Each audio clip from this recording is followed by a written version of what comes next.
If you, since you were 5 years old, have always thought, I'm not enough, and you carry that perspective with you in every part of your life, there's so much to unpack. Why not start from the beginning?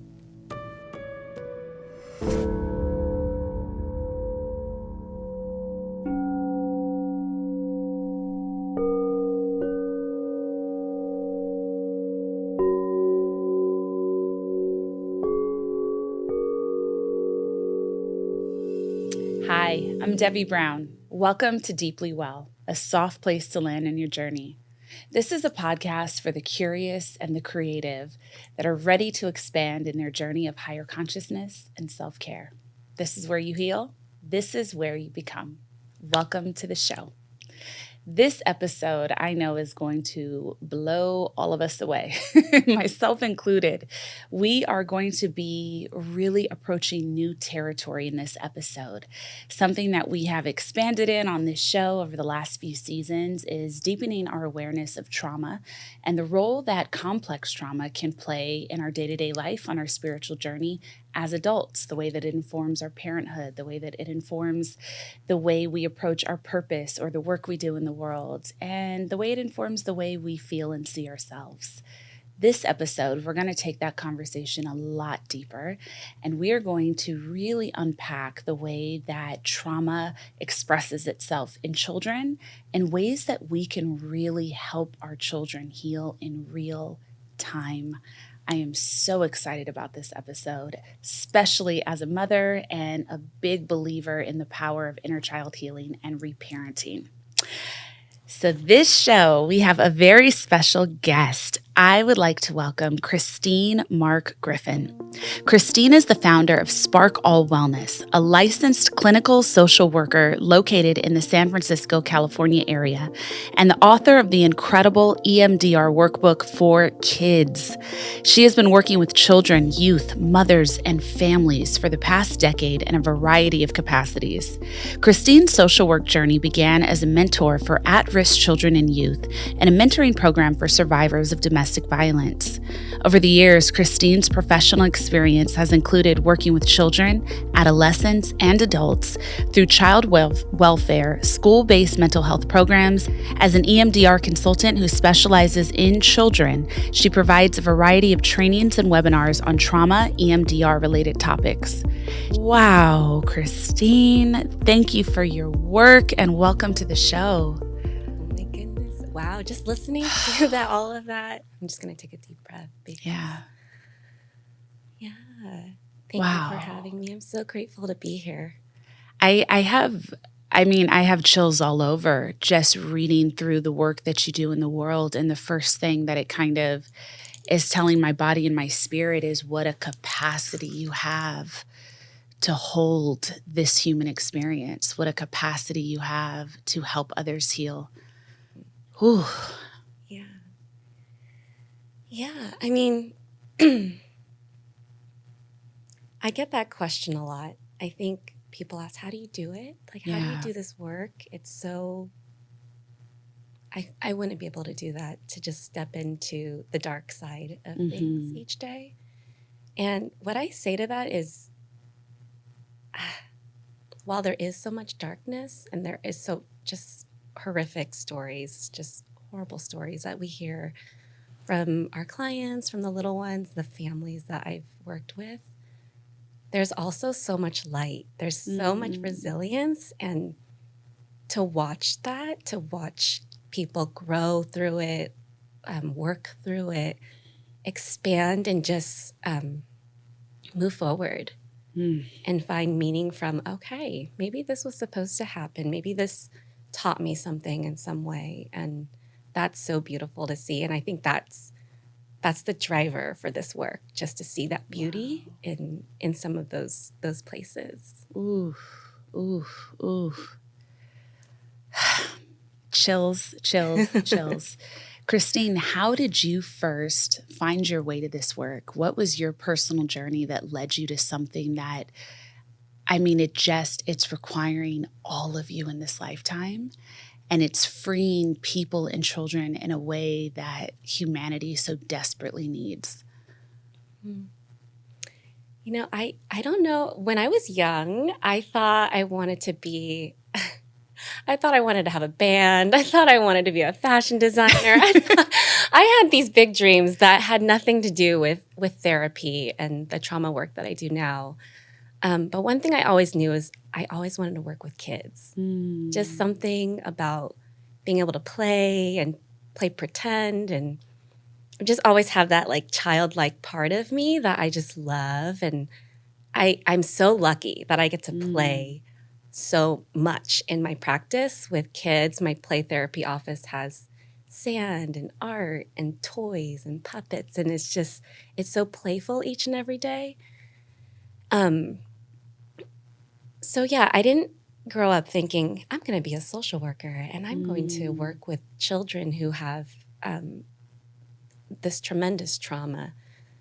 It was just a journey where children would somehow just turn to me and just share. And I would just, oh, thank you for sharing that part of you, that part of your story. I didn't know that part of you. So in my journey, I started off as a child welfare worker in CPS, actually in LA County. Wow. And for those of you who don't know, Los Angeles County has the largest child welfare population. There's more children in the foster care system in LA County than in the world, anywhere else.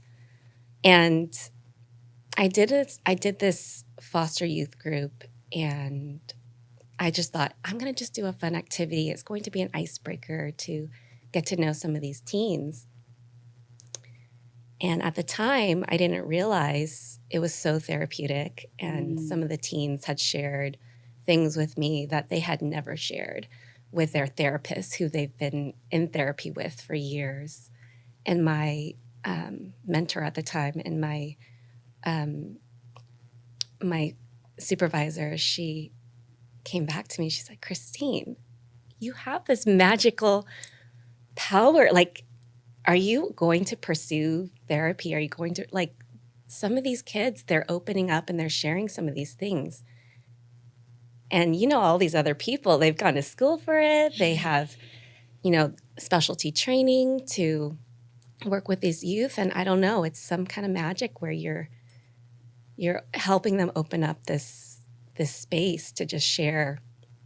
And yeah, so that kind of just got me thinking like, wow, okay, maybe this is my superpower that I could tap into. Maybe this is something, and I do enjoy it. I do enjoy helping people explore, especially kids, especially teens, because most kids and teens who've experienced trauma and significant complex trauma aren't always surrounded by adults who know how to help them navigate that. And so being able to be in a position now where I am a grown-up that can help facilitate that and teach their main grown-up to do that too is just so empowering. It's just so moving. I feel I'm already very worked up, I have to say. I so deeply understand the severity of the things that you hear and the way and we're going to dive into this, especially with your book, because I'm really in awe of the capacity to hold this. Something I don't even know if I've ever shared with anyone. Growing up, I wanted to be a social worker, and I didn't know why, but that word just dropped into my consciousness from God. Like I hadn't even met any social workers or seen, them in real life. And I grew up in the YMCA for a lot of years of my childhood. And when I became of age, they used to have a program called Counselors in Training, CITs, and you could go and you could be a volunteer and you could be a leader. And so when I was 15, I started my journey in that, and I used to be a camp counselor for kids in the summer. And one summer I went and I think I had just turned 16, and I was a camp counselor for kids who were in a group home. Mm-hmm. And I think I had just turned 16, but I got all these 12-year-old girls. So we're not far apart in age. And I remember being in the cabin and trying to connect with them. And I had bought everyone like journals at the 99-cent store, and, and we connected so beautifully. And I remember one of the girls pulled me aside and shared with me that her father had been sexually abusing her. And she begged me not to tell. And I had to tell. Of course. And I have thought about that almost every day. And I just carried so much guilt from having to tell. And then I also remember I myself am 16, and there were no adults that kind of walked me through what that even meant, or the kind of emotional toll that was taking, or like there was just no explanation. I remember I went and told, and I was like, please, she doesn't want anyone to know. How can we protect her? I was only, 16. And and it was just kind of like, okay, thanks. Yeah, we're going to call the police. And then the police came and they took her away. And it was just such a shocking, scary experience for me. And it actually kind of really changed the trajectory, because I didn't think I had the capacity to hold that for children. So I went another path, ended up becoming a journalist, and eventually found my way back. But I just felt, I don't know why I felt called to share that for the first time, but it's just, children are going through so much. And we only begin to explore it when you're an adult and you're realizing the way that trauma has limited you and your capacity to live the life that you want and deserve to have. And just the thought of how we can meet these children in the moment of their crisis with these kind of tools and what that can do. So I really want to, if we could create a baseline understanding for the audience, what is EMDR? EMDR. So EMDR is an acronym. It stands for Eye Movement Desensitization Reprocessing Therapy, or EMDR for short. It's a very long, fancy, complex name. And how I explain it to kids or just the normal person is EMDR is an evidence-based therapy that has been shown to be effective in helping people who have experienced upsetting, scary, or traumatic things. And it's different from talk therapy or other therapies in the sense that there is eye movement where you move your eyes back and forth and you're asked to focus on the problem or the trauma that you are focusing on that you want to work through. And since it started off as eye movement, but now they've done research and there's all types of different back and forth movements that you can do. You can do tactile. That means just like tapping or moving back and forth. You can stand up and like stomp your feet back and forth. And if you think about it, we are all doing bilaterals every single day. We're walking. That's side to side. Your feet are moving one at a time. If you're a mother, you're probably holding your baby and you're rocking them back and forth. It's regulating in a way to have that movement side to side. It's natural. Some people have who experience a lot of anxiety, that's something they do is they kind of rock back and forth, and without even noticing they're doing bilateral movement, they're doing back and forth movement to self-soothe. So there's a lot of science behind it, but the gist of it is that someone figured out, Francine Shapiro, who created EMDR, she figured out that yes, we can have this structured therapy where we can do bilateral movement while focusing on something to desensitize it, meaning it doesn't cause us stress anymore the way it does. It doesn't trigger us in the way it normally does. So if something reminds me of trauma, I can know that it happened. I can be at peace with it. I can think that was the past. That was a year ago. That was 5 years ago. That was last week, and I don't have to hold it with me anymore. Because a lot of times what happens with trauma is that it gets stuck. Mm. And the whole premise of EMDR is it's a very holistic approach, because we are working on how the trauma is imprinted in us, in our minds, but it's also working on how it's imprinted in us in the way we feel and our whole body, because our Wow. bodies remember the trauma too. You spoke about the young girl who experienced sexual abuse. And when I have clients who have had sexual trauma, there's a lot of body sensation. There's a lot of trauma trapped inside your body in certain places. Yes. And if we only do talk therapy and we only focus on, well, what did you think about that? Or what do you want to think about it now? It doesn't capture all the healing that needs to be done. Yes. God, thank you so much for saying that. That's something that I work with a lot with clients. It's the holistic view. You can't just treat your mind. Exactly. And I think a lot of people, now that they're exposed to so many other types of treatments and practices, we're able to expand that within this larger conversation having around mental health. But mental health is body health. Mental health is heart health. Mental health is every health. All connected. Yeah. And, sometimes cognitive therapy, you'll reach a limit, and then it kind of keeps you in a loop where you're just repeating the depth of understanding you have with the language you have, but you're not allowing it to move through and out of the body. Absolutely.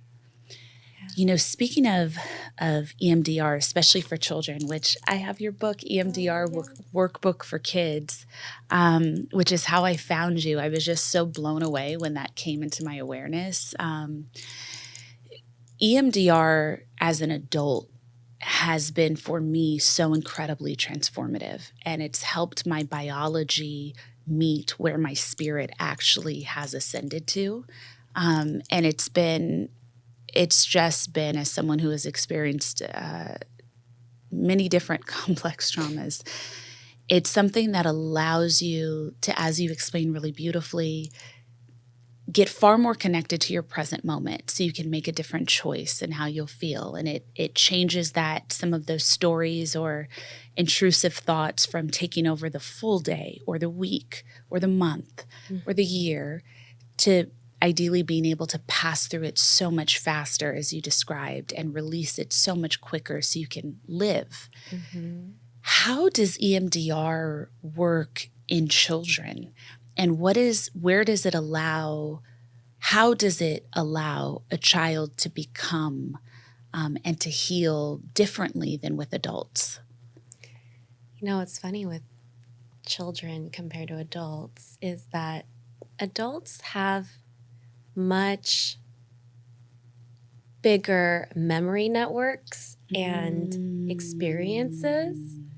So if you, since you were 5 years old, have always thought, I'm not enough, and you carry that perspective with you in every part of your life, in school, in your family, with your friends, and then you grow up and it's with your partner and it's with your children as a parent, there's so much to unpack as an adult. But when you do it with a child, their memory networks are so fresh and new. And so EMDR is rather quick. I might have several sessions with an adult working on a negative thought. We call them negative cognitions in EMDR for the I'm not enough. And with children, it's so quick. Like it could be 5 minutes, it could be 10 minutes. And you're like, they have this shift where, yeah, that one thing made me feel like I wasn't enough. But I know I'm enough. Wow. And for them to travel through life in school with their friends and then future, like becoming having a partner romantically, having their own family, and just to have a perspective like, I'm good, I'm enough, and just have that confidence, just a different lived experience. There's not as much to unpack, right? So I just feel like preventative, or just starting at the root, starting at where it all starts versus like, let's try to fix this later. Not that it can't be fixed later or it can't be reversed or there can't be healing done, but why not start at the root, like, right? And why not start from the beginning? Wow. I am hearing so much in what you just said. On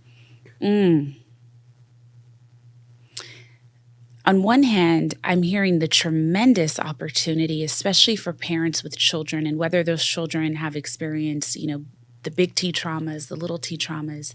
It's about the repair therapy in real time, right away. And even if you're having a challenge with your child and maybe you get upset, being able to apologize right away and make sure your child's worth is intact, that their self-esteem is intact, that their sense of being loved is intact, how transformative that is. Like, don't wait to meet that need. Wow. And I'm also hearing, for the adults, especially any that have a little trepidation around doing some of that deeper work, it's not that you can't always have access to heal, but it does get a lot more challenging and layered the longer you wait, because you're having so many more experiences that are informed by those limiting beliefs. Absolutely. That are now going to be stacked upon all the other spiritual curriculum you need to work through. Right. Wow. Yeah. Wow. What are ways for parents that do have children that have experienced some traumas, whether, no matter what that trauma is, if it is some of the really severe experiences that your child may have been sexually abused or physically abused, emotionally neglected, or if there's just some disconnect at school in the way that they're able to interact with other kids, how can we be more perceptive to spotting that? And how can we meet that need? Yeah. I know that's a big question. It's a big question. The work that I do with parents is that sometimes the parents need to do their own work too, to have that attunement and awareness. It's really hard to be attuned and aware of your child's needs if you're ignoring your own. Oof. Right? How can you know if you're ignoring your own needs and you're ignoring what you need in this moment and setting your own boundaries? How are you going to turn around and see that for your child?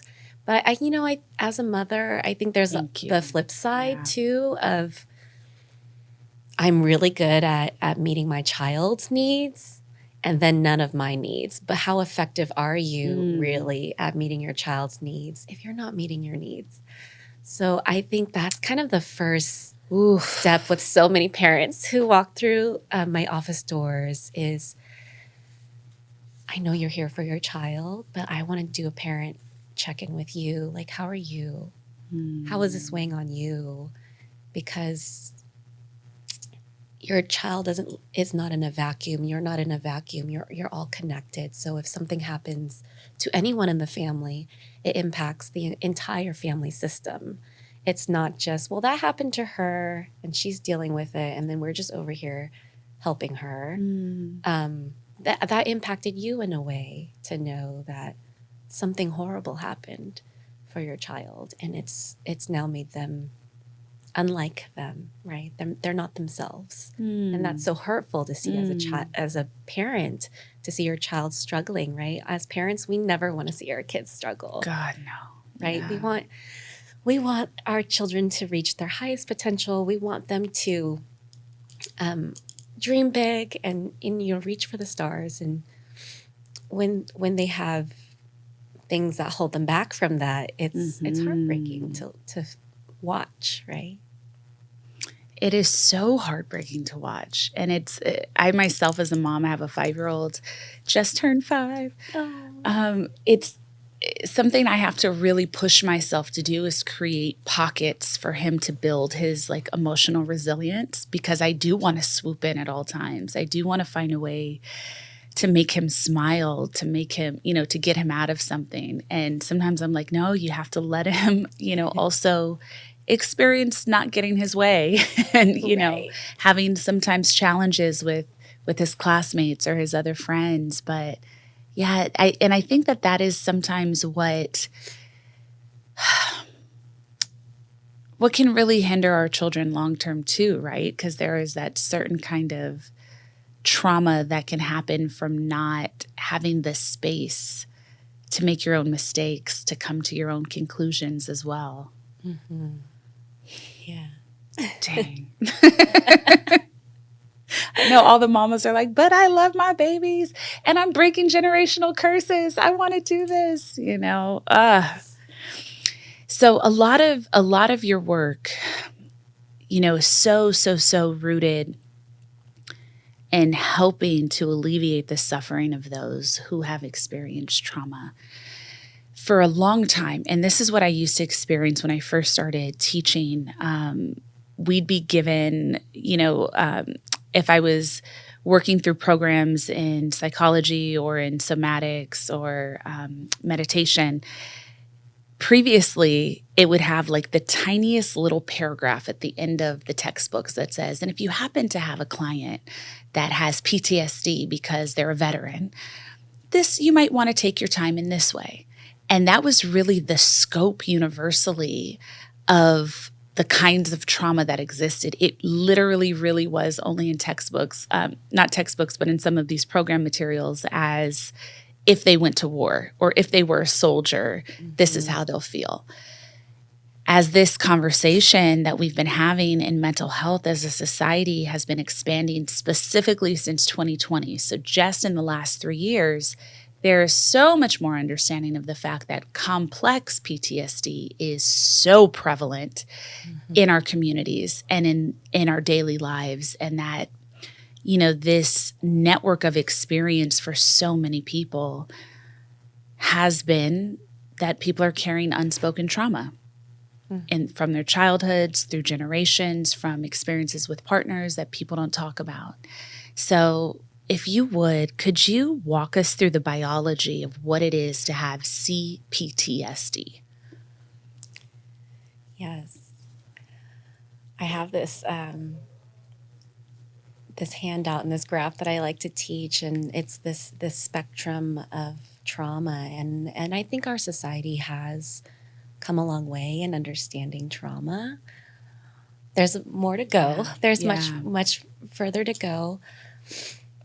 And on one end of it, there's acute trauma. So acute trauma is like a one-time thing. It happens once. It's a freak accident. Maybe it's a car accident. And as we move up the scale, the trauma can be chronic. So chronic trauma is when something happens over and over again. An example of that is maybe like domestic violence. It happens in the home every single day, that chronic trauma. Complex trauma is when perhaps it's chronic and acute, but it's a bunch of things. There's domestic violence, there's gang violence, there's community violence, then there's immigration stuff, and there's sexual violence, and that is all in one person or one lived experience. Yeah. That's complex. And what happens in the biology is you're just in survival mode. So what happens in survival mode, we get certain, hormones running through our system in our biology I'm just surviving, right? And your cortisol is actually like running high all the time. And when you live in survival mode 24/7 for many, many, many years, that changes, everything. It doesn't just change the way you think and the way you see the world. It just changes how your body responds to trauma. It changes how your heart holds it. And sometimes people are just so unaware because it's their reality. that I've lived in survival mode and this is my experience. And I've just never felt safe. And I've never, sometimes I don't even use the word safe with my clients, with children, because it's a triggering word within itself. They just don't know what it's like to feel physically safe, to feel emotionally safe, to feel, just holistically, just everything just feels safe. Yeah. And centered and aligned. And it's scary. It's scary because my whole life I've always had to be so guarded. I always had to make sure I was looking around the corner, like I had to sit in a certain place. I had to act and behave a certain way to look tough so that I didn't look vulnerable. And so safe isn't always a word that I use with complex trauma clients. But how do I feel at ease? How do I feel at peace? How do I just feel more authentic and centered with myself? And maybe that isn't safe. Maybe it's a less intense version of like, I feel secure enough right now. And I have enough protective factors like readily available to me as tools that I could use. But do I feel completely safe? Not all the time. And I think in our climate too, we move up for other traumas on the spectrum, the intergenerational trauma, right? It's your grandma and your great grandma and everybody, in your family, everybody had this. This was just a normal part of our family line and story. There's racial trauma, right? A whole groups of people are experiencing the same trauma. And when we think about the pandemic in 2020, on the other end of the spectrum is the collective trauma that we experience as a whole society, that nobody got away from COVID or no one, escaped that collective trauma. Everybody was impacted and affected in some way. And so trauma is so complex within itself. And I think it's very rare.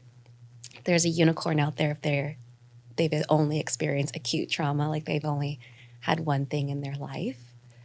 And I think it depends on the person. There's little T's, like you said, the little traumas in your life that could be like bullying when you're in elementary school. Or it could be some of these big T's that we've talked about and how they impact us in a big way. And each person is different. Big T's can not impact one person and one child. Even when I work with families and siblings, like one sibling's really, really impacted and the other sibling's like, yeah, that sucked, but it's okay now, and I'm fine, I'm good. And so there's different levels of resilience for children as well. And it's just such a broad experience for everyone. So that's so interesting in that way. And I think it keeps my work interesting because no trauma is experienced in the same way for children, for families, and it plays out differently for everyone. God, such a powerful point. And I think that's why it's so important for each of us to give everyone the dignity of their own process as they move through something. The point you spoke to about the word safe, right? In and of itself being triggering. God, that is so real. I know so many listening right now are really relating to that.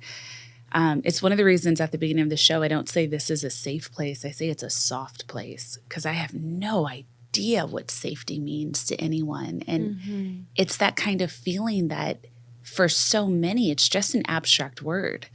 Like, what does it even mean? Like when we kind of go for these, I think especially at the beginning of, one of these kind of journeys of awareness, of awakening to your experience, a word like safe or a word like peace, if there is no baseline of ever having had that experience, you don't even know what you're trying to create. Those words not only don't make sense, but they kind of feel like it hinders you because you're chasing something you don't even know how that feels in your body. Mm-hmm. Wow. Yeah. You wrote this beautiful book, EMDR Workbook for Kids, a collection of EMDR handouts and worksheets to help kids process trauma, stress, anger, sadness, and more.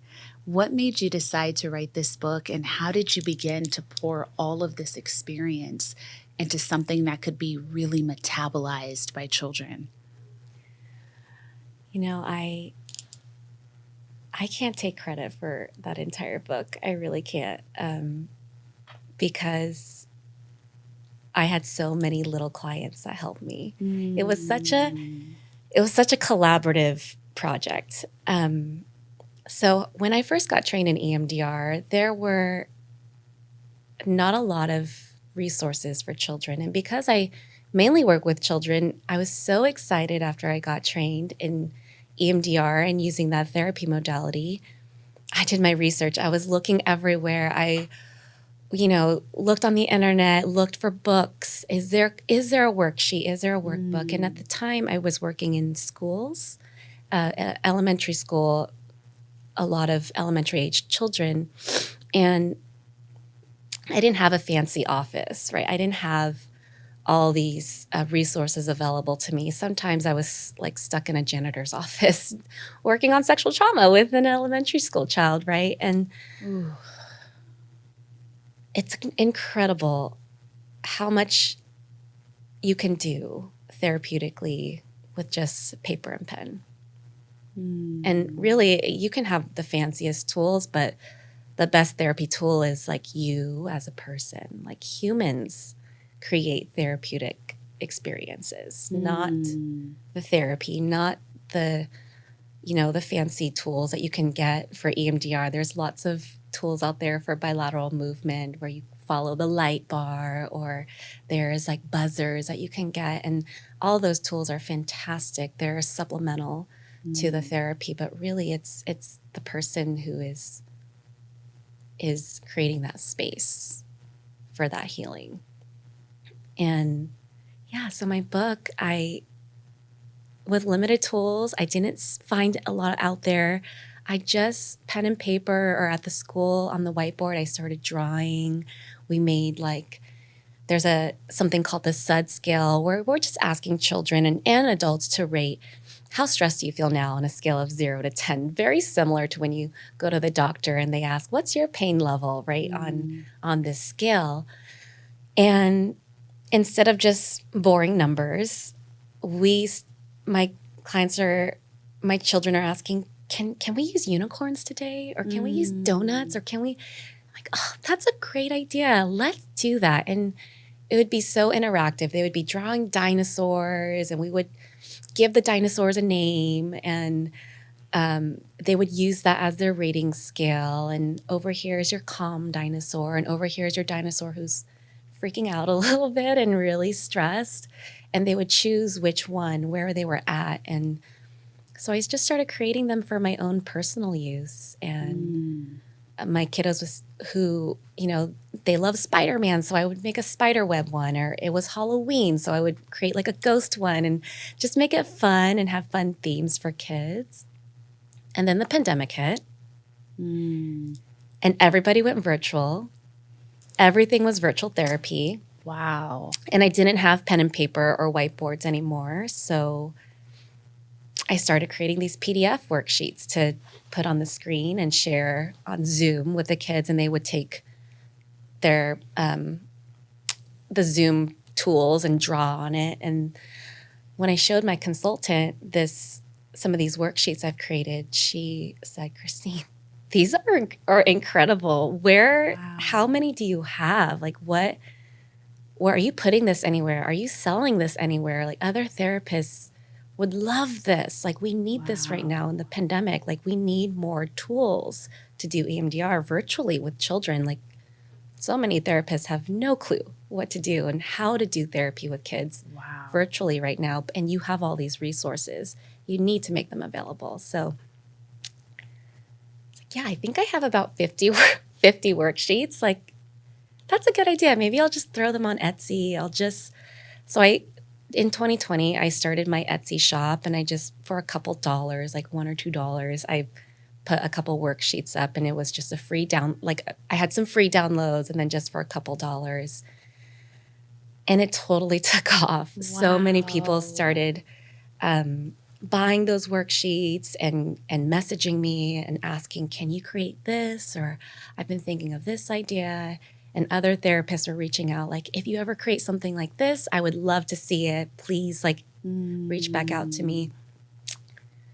And then I began to think, maybe I could make a comprehensive workbook out of these worksheets that kind of blossom from the necessity of there weren't any out there, so I created my own. And it wasn't for anybody. It wasn't for like the masses like it is now. It was, I catered it to the little ones that I was working with. And so, yeah, my original ones, it's funny to look back on them now. They're these little unicorns and donuts. And now it's this comprehensive workbook that I'm so proud of. And it's such a journey, but really cool to just have the help of a lot of the children that I worked with. And now they come into my office and they're like, was this my idea? Did you? I was like, you inspired me. Yes, you helped me with that idea. Thank you so much. And they're so proud. They like to show off, and they have a copy of the book, and they tell their parents, like, oh, wow. Miss Christine included my idea in her book. Yes. Wow, that is so special. Would you say that the pandemic was kind of, especially for people that do this work of the mind, the body, the soul? To me, I really received it as a time of like heightened creativity, of like trying to find breakthrough ways to do something on Zoom, but that actually are like breakthrough ways that humanity and society needed at this juncture of our collective experience. Yeah, it was, for me, I can definitely say that was so true. It just unlocked this creative part of me, and the need for it, the drive behind it, and so many other creative ideas or needs, really, of, hey, I would love to see this in Spanish. Like, do you have like a version of this so I could do it with my monolingual Spanish-speaking children?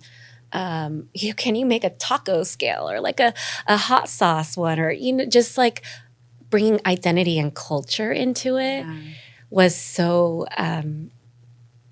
like mind-blowing for me. Like, yeah, like I haven't thought about that. Like, I took Spanish, but I would need someone else's help to help me translate some of these worksheets, but we can definitely make them available in Spanish.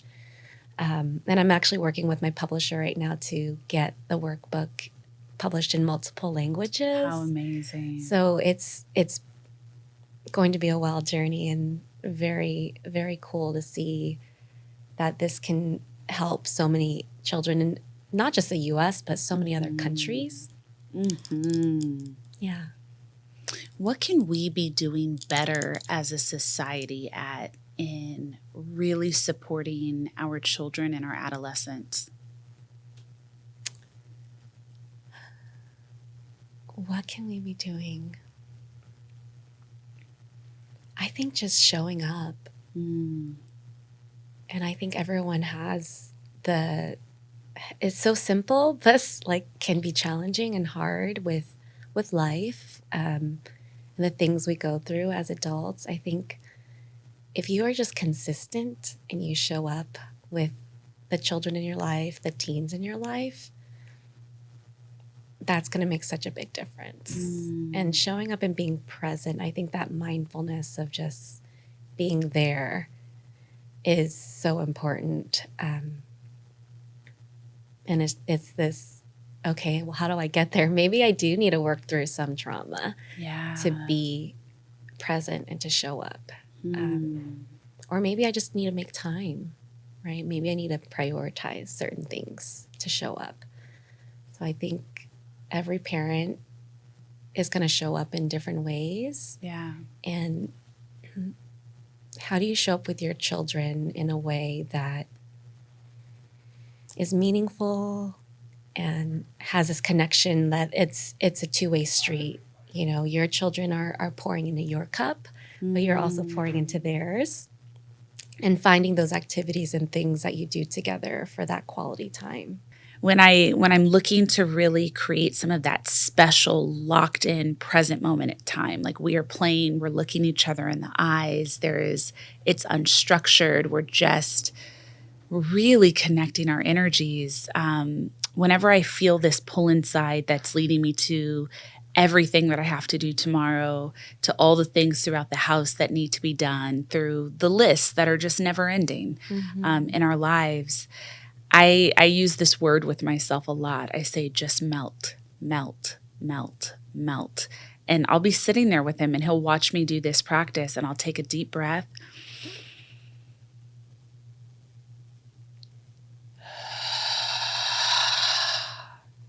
Melt, melt, melt, melt. And I'll just say that, and I kind of envision myself literally melting into whatever seat I'm in or into the floorboards of the ground. And it instantly creates this new container for me that lets me be even more present with my precious one. And those moments, it's not as much how much time you have to spend, is what's the depth of the time that you're spending? What's the quality of the time that you're spending? Are you letting them be really seen, really held, really connected to? So it is challenging depending on the background. I know sometimes we share information on this show that can get stuck in theory for a lot of people if you don't know some of the more tangible, slower ways to implement it. It's not going to be a massive change all the time. It's not rainbows and puppies. It's not perfection. It is, can I give a little more of me to my child in this exact moment? I think it starts with knowing your child's baseline and what their normal is. Like my child is normally quiet and shy. That's just their personality. That's, they enjoy quiet activities, reading. Or is your child more, energetic, rambunctious, hyper? I think most parents have a general idea of what their child's baseline is. And when it's different from that after something scary has happened, and maybe sometimes it's just normal life stuff like grief and loss. A grandparent passes away, right? A family pet passes away, and your child's a little different. Maybe they are more attention seeking now and vocal, or maybe they're withdrawing a little bit more, and that's unlike them. So it's paying attention to, how is my child acting and behaving, and is this normal? It's normal. It's a human experience to feel sad, like after your pet fish has died or your grandparent. There's these normal emotions that we experience. And so not getting hyper vigilant and, oh my gosh, I need my child to go to therapy right now because they're really sad. Well, yeah, they're supposed to be sad right now because grandma just passed away. But when is it abnormal? And typically, if you see your child not being themselves and they're not at their baseline, I would say 4 to 6 weeks, beyond 4 to 6 weeks after something has happened, then that's where we want to maybe try different things. And it doesn't have to be as intensive as therapy. It might be, hey, maybe it's signing the family up for summer camp, summer activity, or doing something kind of just like to pull out of the everyday routine, like changing it up a little bit. Let's change up this routine and this pattern, and kind of shake it up a little bit so that there's some movement. And maybe it's reconnecting with community and their friends or a sport or something. There's so many therapeutic there's so many outlets. And therapy is one of them. It's a great option, but it doesn't always need to be the only option. When it gets to that point, I think being aware of what your child's baseline is and then helping them to make a change in that. I know some parents who have the resources, they can go on vacation somewhere and gonna just change the environment. And if you don't, that could also potentially look like maybe going to a park on a different side of town in a different area, or, doing some of the day-to-day free things that you enjoy with your child, but maybe 30 minutes out, or, take a drive somewhere else. Yeah. And, for pet loss, I have parents who take their child to the SPCA and just help out with the dogs and the kittens, or go to Petco or PetSmart where there's some animals, and you just look at the fish in the store or whatnot. It's just there's so many different ways you can just change up the everyday routines. And routine and structure is good, but I think sometimes just change it up, have something to look forward to. Children and adults, we like to have something to look forward to. And yeah, I think that would be my biggest advice for parents. Know your child's baseline and when it strays away from that. For those that are parents or those that are in community with children, what are some signs that a child may be letting you know that they are experiencing trauma or experiencing abuse? Yeah. I think, again, it's going to be different for each child. Some children are going to, their trauma is going to be shown through aggression and harming others in a certain way. Well, on the other end of the spectrum, some children are going to be really quiet about it, very secretive. I think it depends on the type of trauma too. So, I mean, some traumas are if a child's being physically abused, you see bruises, you see some of those things. And then there's some traumas that are invisible, right? The sexual trauma, verbal abuse, if a child's going home every day and someone's name calling them, or they're experiencing or witnessing domestic violence and they're not getting harmed themselves, it could be so invisible. So again, I think still it's that baseline of how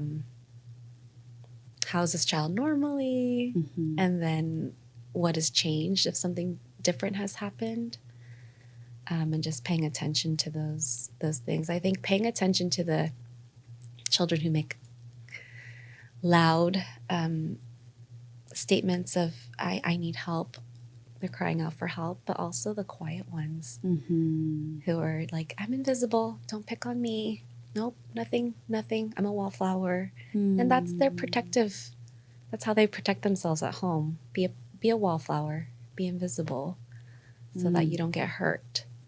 And noticing those quiet ones too. Wow. Thank you. For those that are connecting to this episode, how can they further connect with you? I would love to connect with everyone more. You can find me online. My website is Spark All Wellness, and that's the same Instagram handle. You can find me on Instagram. And I just launched a YouTube channel, and it's going to be dedicated to EMDR videos for children. Wow. So we have a couple of videos up that I just launched 2 weeks ago. I'm super excited. It's geared towards children for therapists to use. You can be any kind of therapist. You don't have to be an EMDR therapist. but also a resource for parents to use with their children at home in between therapy sessions. Wow. Yeah. Wow. At the end of every episode, we extend to those that are connecting to a little bit of what we call soul work. So that can be, as they move through this episode, the way the thoughts or practice that they could be sinking their teeth into throughout the week until we meet again. So I'd love to ask you to share maybe a practice or a thought or a prompt to close out the episode for everyone listening. I would love to. So in EMDR, we have this intervention called future templating.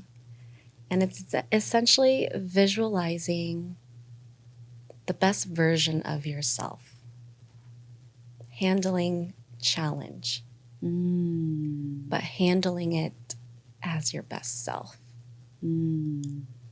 Because I think we've all had those moments where we handle challenges and not our best selves. So a practice I want to offer is future templating. Imagine a small challenge you're currently experiencing in your life, and imagine yourself handling it well in your best self. What do you look like? What are you saying? What's your posture? What emotions are you feeling as you handle this challenge in your best self? What does your body feel like as you're handling this challenging situation as your best self? And just imagine, just be there. Imagine yourself handling those challenges.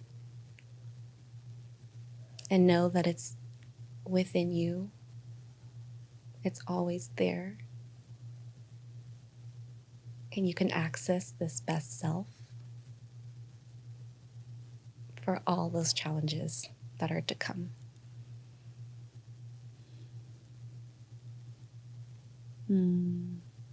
It's beautiful. Thank you. Thank you for joining us on this episode of Deeply Well. Your beautiful book, EMDR Workbook for Kids, is available everywhere. Order it on Amazon. I Amazon Primed it, got it same day. So yeah, I really believe something I enjoyed. One of the things I enjoyed about your book is, I think whether you are a parent or just a living being that is on this planet with children, it could be really powerful to have a copy of this to just help you navigate and understand how maybe you can show up in service a little bit more in every interaction that you have with a child. I believe with my whole heart and soul how important that is. Every child you pass, if there is this space for it in your heart and in the time and the interaction to impart something. And it doesn't have to be wisdom. It could be that you looked that child in the eye. It could be that you shared a smile with them as they passed you, or just an observation. I really live my life in that way. And I believe that we can have in every moment a tremendous opportunity to be a vessel for God, and to shine light on someone that you may have no idea what's happening in their life and how much that could mean. Yes, I love that. Thank you so much, Christine. Thank you for joining us. I'm so honored. Thank you for having me. We will be back next week. Thank you for joining us. Namaste.